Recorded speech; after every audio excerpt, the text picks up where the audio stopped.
Okay, welcome back to my YouTube channel. Lucifer 2 Empuraan ആ cinema ഇന്ന് റിലീസും കാര്യങ്ങളൊക്കെ ആയിരുന്നു. ഇപ്പം തന്നെ നിങ്ങൾ ഒട്ടനവധി നല്ല റിവ്യൂകളും മോശം അഭിപ്രായങ്ങളും കാര്യങ്ങളും കണ്ടു കഴിഞ്ഞ് കാണും. ഞാൻ ഈ പറയാൻ വേണ്ടി പോകുന്നത് ഇതിൻ്റെ ജെനുവിൻ റിവ്യൂ ആണ്.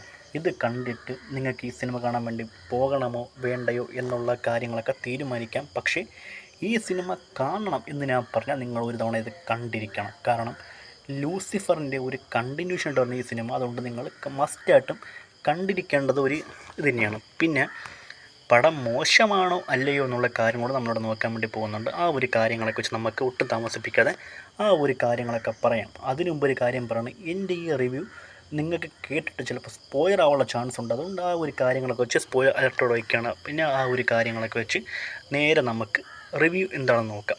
ഓക്കെ, പൃഥ്വിരാജ് സുകുമാരൻ എന്ന് പറയുന്ന ഒരു ബ്രില്യൻ്റ് ഡയറക്ടർ, അദ്ദേഹം ഒരു മോളിവുഡ് എന്ന് പറഞ്ഞ നമ്മുടെ ഈ ഒരു മലയാളം ഇൻഡസ്ട്രീനെ എങ്ങനെയൊക്കെ വികസിപ്പിക്കാം എന്നുള്ള കാര്യങ്ങളൊക്കെ പുള്ളി അങ്ങ് അറിഞ്ഞ് ചെയ്തേക്കാണ്. ഇതൊരു മലയാളം സിനിമയാണെന്ന് ഒരിക്കലും പറയത്തില്ല.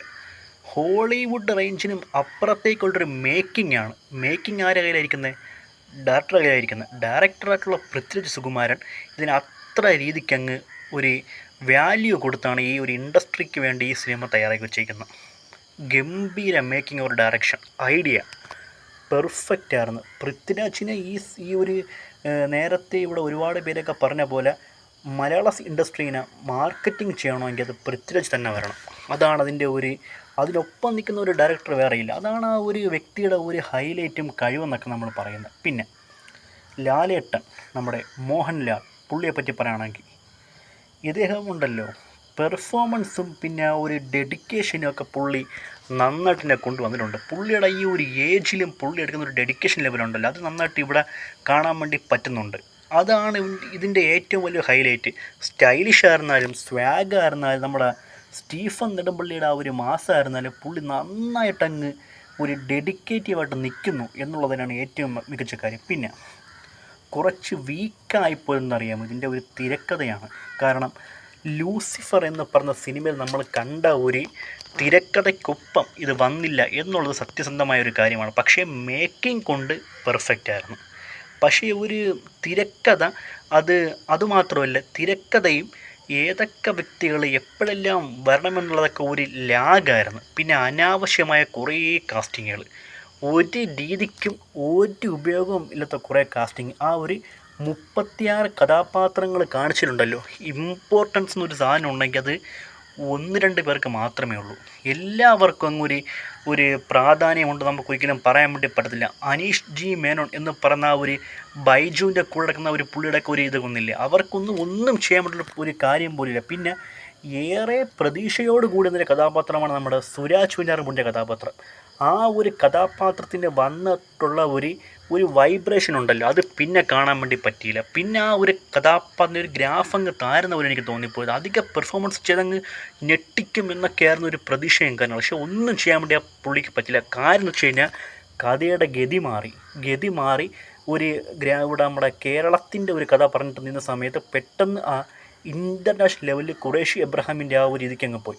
അത് ഒരു വല്ലാത്തൊരു ടേൺ ഓവറായിപ്പോയി. കാരണം സുരാജിനൊക്കെ എന്തെങ്കിലും ഒരു പെർഫോമൻസിനെ കുറച്ചെങ്കിലൊക്കെ നമുക്ക് ഓർത്തിരിക്കാനുള്ള എന്തെങ്കിലും ഇത് കൊടുക്കാറ് എന്ന് തോന്നിപ്പോയി. ആ ഒരു കഥാപാത്രം ഒരിക്കലും വാല്യൂ ഉള്ളതായിട്ട് എനിക്ക് തോന്നിയില്ല.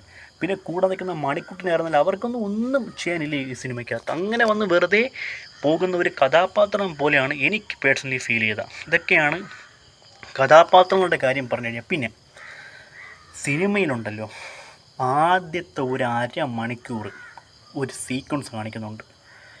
ആ സീക്വൻസിലുള്ള പെർഫോമൻസും ഒരു കഥ പറയാൻ വേണ്ടി എടുക്കുന്ന ആ ഒരു തീമും കാര്യങ്ങളൊക്കെ അത് മേക്ക് ചെയ്ത് വെച്ചിരിക്കുന്ന ആ ഒരു മേക്കിംഗ് ഉണ്ടല്ലോ, അതുകൂടെ അപ്രീഷിയേറ്റ് പറ്റൂ.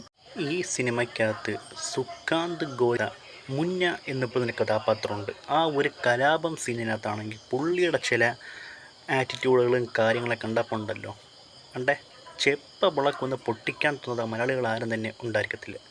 കാരണം തെണ്ടിത്തരത്തിൻ്റെ അങ്ങേയറ്റമുള്ളൊരു കഥാപാത്രം, അങ്ങനെയാണ് ചെയ്തു വച്ചിരിക്കുന്നത്.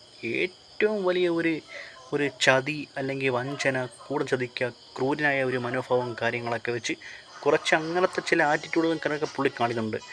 പിന്നെ കൊടുത്ത ആ ഒരു പണിയുണ്ടല്ലോ, പൃഥ്വിരാജിൻ്റെ സെയ്ദ് മസൂദ് ആ ഒരു കഥാപാത്രത്തിൻ്റെ കയ്യിൽ എപ്പോൾ കിട്ടും എന്ന് ഓർത്തുകൊണ്ടിരുന്നവരൊക്കെ നിങ്ങൾ വ്യൂവേഴ്സ് എല്ലാവരും.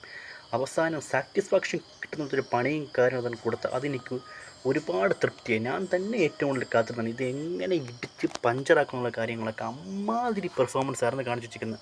പുള്ളിയുടെ കഥാപാത്രം ഓക്കെ ആയിരുന്നു കാര്യം ചെയ്തത്. പക്ഷേ ആ ഒരു കഥാപാത്രത്തിൻ്റെ പ്രവൃത്തി ഉണ്ടല്ലോ കണ്ട് നമുക്കായിരുന്നാൽ അത്രയ്ക്ക് അങ്ങ് ഒരു ബ്രൂട്ടലി ഉള്ള ഒരു വല്ലാത്തൊരു കഥാപാത്രം എനിക്ക് തോന്നിപ്പോൾ.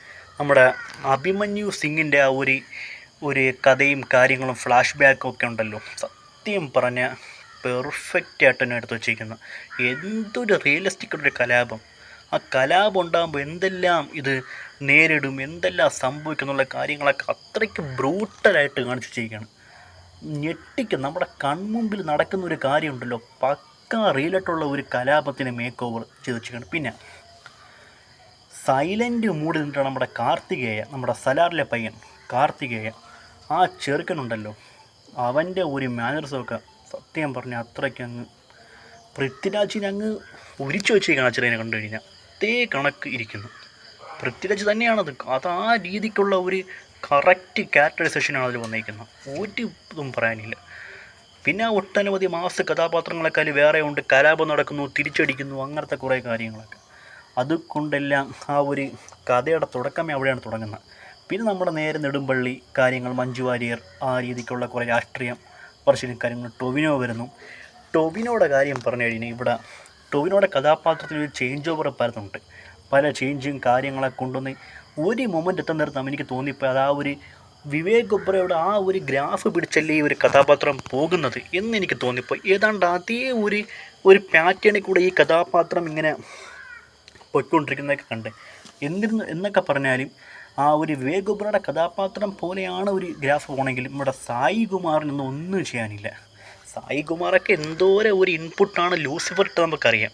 പല ഡയലോഗുകൾ, അദ്ദേഹം പറഞ്ഞ ചില കഥകൾ, കാര്യങ്ങൾ, അങ്ങനത്തെ ചില ടോക്കുകളൊക്കെ ഇല്ലായിരുന്നു. അതൊന്നും ഇവിടെ കാണാൻ വേണ്ടി പറ്റില്ല. സായി കുമാറൊക്കെ സൈഡായി പോകണമെന്ന് തോന്നിപ്പോയി. പിന്നെ ഈ സിനിമയെ കുറച്ചെങ്കിലും ഒരു ലൂസിഫർ എന്ന് പറഞ്ഞ സിനിമയുടെ ഒരു കണക്ടിവിറ്റി കിട്ടിയൊരു കഥാപാത്രം എനിക്ക് മുരുകൻ മാർട്ടിൻ്റെ കഥാപാത്രമാണ്.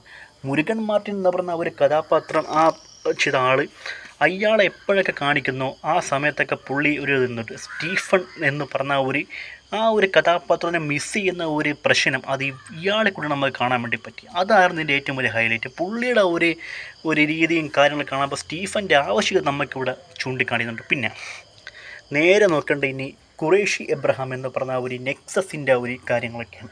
അവിടുത്തെ വില്ലന്മാരും കാര്യങ്ങളൊക്കെ അത് പറഞ്ഞു കഴിഞ്ഞാൽ ഉണ്ടല്ലോ, മേക്ക് ഓവർ ഞാൻ നേരത്തെ പറഞ്ഞ പോലെ അത് എടുത്തു വച്ചിരിക്കുന്ന രീതികളൊക്കെ നമ്മുടെ പൃഥ്വിരാജ് സുകുമാരൻ പുള്ളി അങ്ങുണ്ടല്ലേ, അവിടെയാണ് പുള്ളിയുടെ കഴിവ് കാണിച്ചിരിക്കുന്നത്.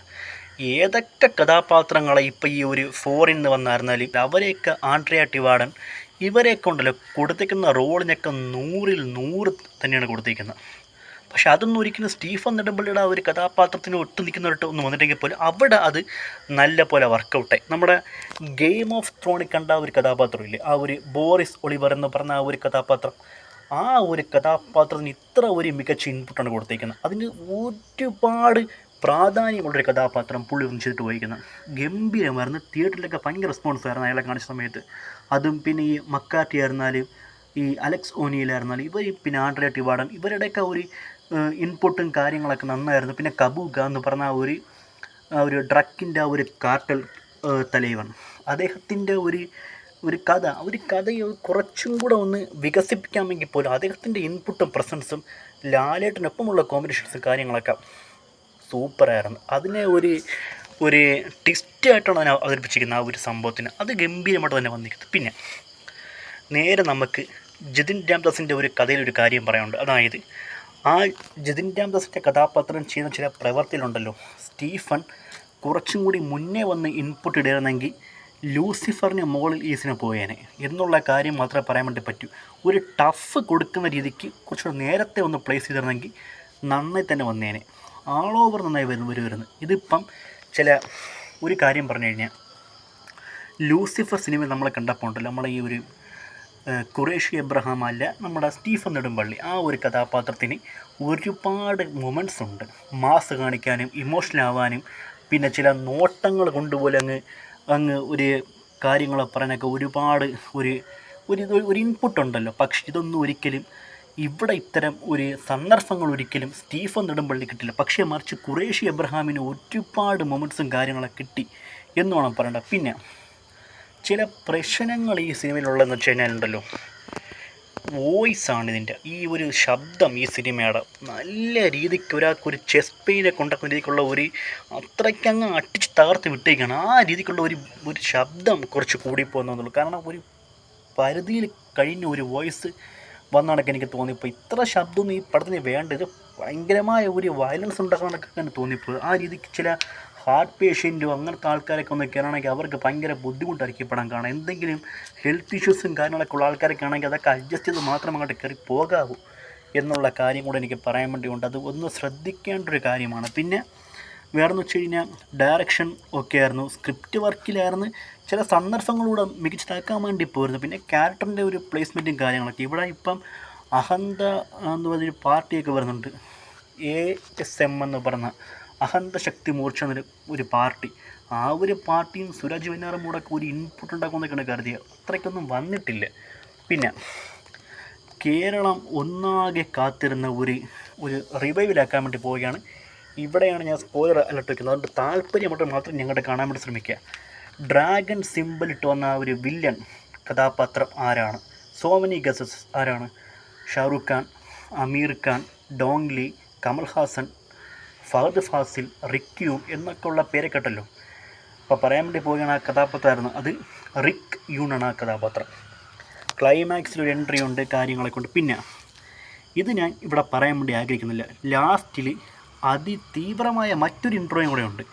അതാരെന്ന് പോലും റിവീൽ ചെയ്തിട്ടില്ല. അതൊരു പിടികിട്ട പുള്ളിയായിട്ടിരിക്കുകയാണ്. അപ്പം നമുക്ക് ലൂസിഫറിൻ്റെ 3-ാം ഭാഗത്തിൽ അറിയാം ആ കഥാപാത്രം ആരാണെന്ന്. അത് ഒരുപാട് ഒരു ലോക്കൽ ഗ്യാങ്സ്റ്ററെ പോലെ വെട്ടുന്നു, ഫൈറ്റ് ചെയ്യുന്നു എന്നുള്ള രീതിക്കൊക്കെ വന്നിരിക്കുന്ന ഒരു ഗ്യാങ്സ്റ്റർ നമുക്ക് കാണാൻ വേണ്ടി പറ്റും. പക്ഷേ അതിൻ്റെ ഫേസ് റിവ്യൂവിലോ കാര്യങ്ങളൊന്നും അറിയാൻ വേണ്ടി വയ്യ. പിന്നെ ഗംഭീരമായൊരു ട്വിസ്റ്റ് വേറെയുണ്ട്. അത് നിങ്ങൾ കണ്ടതിന് അറിയാൻ വേണ്ടി ശ്രമിക്കുക.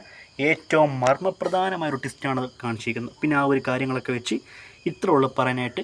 ലൂസിഫറാണോ എമ്പുരാനാണോ നോക്കിക്കഴിഞ്ഞാൽ ലൂസിഫറെ താണ തന്നെ ഇരിക്കും. പക്ഷെ എമ്പുരാൻ മോശമല്ല, അതും കൊള്ളാം. പക്ഷേ കുറച്ച് തിരക്കഥയിലുള്ള ചില പ്രശ്നങ്ങളല്ലാതെ ഖുറേഷി എബ്രഹാം എന്ന് പറഞ്ഞ ഒരു അധോലോക നെക്സസിന് ഒരുപാട് ഇവിടെ ഒരു മാസ് എലമെൻറ്റ് കാണിക്കാനും കഥ മുന്നോട്ട് കൊണ്ടുപോകാനൊക്കെ ആ ഒരു കഥാപാത്രത്തെ പറ്റി എന്നുള്ള കാര്യങ്ങളൊക്കെ പറയുകയാണ്. സോ ആ ഒരു കാര്യങ്ങളെ വെച്ച് നിങ്ങൾ മസ്റ്റായിട്ടും തിയേറ്ററിൽ പോയി കാണാൻ വേണ്ടി ശ്രമിക്കുക. ഹെൽത്ത് ഇഷ്യൂസ് ഉള്ള ആൾക്കാരെയും കൊണ്ടൊന്നും ദയവ് ചെയ്ത് പോകാതിരിക്കുക. ആ ഒരു സൗണ്ട് എഫക്റ്റ് അവർക്ക് താങ്ങാൻ വേണ്ടി പറ്റത്തില്ല. അങ്ങനത്തെ കാര്യങ്ങളും കൂടെ ശ്രദ്ധിച്ചുകൊണ്ട് വേണം. പിന്നെ ചില ഭീകരമായ ചില സീനുകളും കാര്യങ്ങളൊക്കെ ഉണ്ട്. അതൊക്കെ കാണാനുള്ള ഒരു മനസ്സും കാര്യങ്ങളൊക്കെ ഉണ്ടെങ്കിൽ മാത്രം കാണാൻ വേണ്ടി ശ്രമിക്കുക. സോ ആ ഒരു കാര്യങ്ങളൊക്കെ വെച്ച് സിനിമ ആൾ ഓവർ കൊള്ളാം എന്ന് ഞാൻ പറയത്തുള്ളൂ. ഒരു മോശമില്ല. പിന്നെ ഇപ്പോൾ തന്നെ ഇവിടെ കുറേ ട്രോളന്മാരൊക്കെ ട്രോളി തുടങ്ങിയിട്ടുണ്ട്. എന്താണെന്ന് അറിയാൻ വയ്യ. നിങ്ങൾ എന്താ ചെയ്യണമെന്ന് വെച്ച് കഴിഞ്ഞാൽ അതിൽ പറയുന്ന ചില കഥകൾ എന്താണ്, അല്ലെങ്കിൽ ആ ഒരു പാറ്റേൺ എന്താണ്, അത് ഫോളോ അപ്പ് ചെയ്ത് പോവുക. പിന്നെ ഒരിക്കലും നിങ്ങൾ ലൂസിഫർ നിങ്ങൾക്ക് ഇവിടെ കിട്ടത്തില്ല. അത് സത്യമായ കാരണം. ലൂസിഫർ കിട്ടത്തില്ല. ഇത് എമ്പുരാനാണ്. ആ രീതിക്ക് കാണാൻ ശ്രമിക്കുക. അതിൻ്റെ വൈബ്രേഷൻസ് നിങ്ങൾ ക്രിയേറ്റ് ചെയ്തെടുക്കുക. ആ ഒരു കാര്യങ്ങളൊക്കെ വെച്ച്. സോ ഇത്ര ഉള്ള പറയാനായിട്ട് എമ്പുരാൻ സിനിമയുടെ ഒരു കാര്യങ്ങളൊക്കെ ഒരു തവണ കൂടെ പറഞ്ഞു കഴിഞ്ഞാൽ നൈസ് മൂവി എന്ന് ഞാൻ പറയും. വളരെ കുഴപ്പമില്ലാത്ത ഒരു പക്ക ആക്ഷൻ സിനിമ. പിന്നെ സ്റ്റീഫൻ നെടുമ്പള്ളി, ഖുറേഷി എബ്രഹാം എന്ന് പറയുന്ന 2 കഥാപാത്രങ്ങൾക്കും വേണ്ട പോലെ തന്നെ ചില കാര്യങ്ങളൊക്കെ കൊടുത്തിട്ടുണ്ട്. പക്ഷേ കുറച്ചും കൂടെ പ്ലേസ്മെൻറ്റ് ആവാറുന്ന കാര്യങ്ങളൊക്കെ മാത്രമുള്ളൂ. സോ ആ ഒരു കാര്യങ്ങൾ ചിത്രമുള്ള പറയാനായിട്ട് ഇതാണ് എമ്പുരാൻ എന്ന് പറഞ്ഞ സിനിമയെ പറ്റിയുള്ള റിവ്യൂവും കാര്യങ്ങളൊക്കെ. സോ ഇത്രയുള്ള പറയാനായിട്ട്. അപ്പോൾ എൻ്റെ ഈ വീഡിയോ ഇഷ്ടപ്പെട്ട ചാനൽ സബ്സ്ക്രൈബ് ചെയ്യുക, ഈ വീഡിയോയിലേക്ക് ഷെയർ ചെയ്യുക. അപ്പോൾ നിങ്ങളുടെ ഒരു ഇഷ്ടപ്രകാരം നിങ്ങൾ ഈ സിനിമ കാണാൻ വേണ്ടി ശ്രമിക്കുക. അത് നിങ്ങൾ കണ്ടിരിക്കുക. പിന്നെ ലൂസിഫർ പോലെ ആവത്തിലുള്ള കാര്യങ്ങളൊക്കെ ഇപ്പോഴേ പറയുകയാണ്. സോ ആ ഒരു കാര്യം വെച്ച് ഇത്രയുള്ള പറയാനായിട്ട്. അപ്പോൾ മറ്റ് സിനിമയുടെ ഇഷ്ടമായിട്ട് ഇത് സൈനിങ് ഔട്ട്. ബൈ. ഓക്കെ.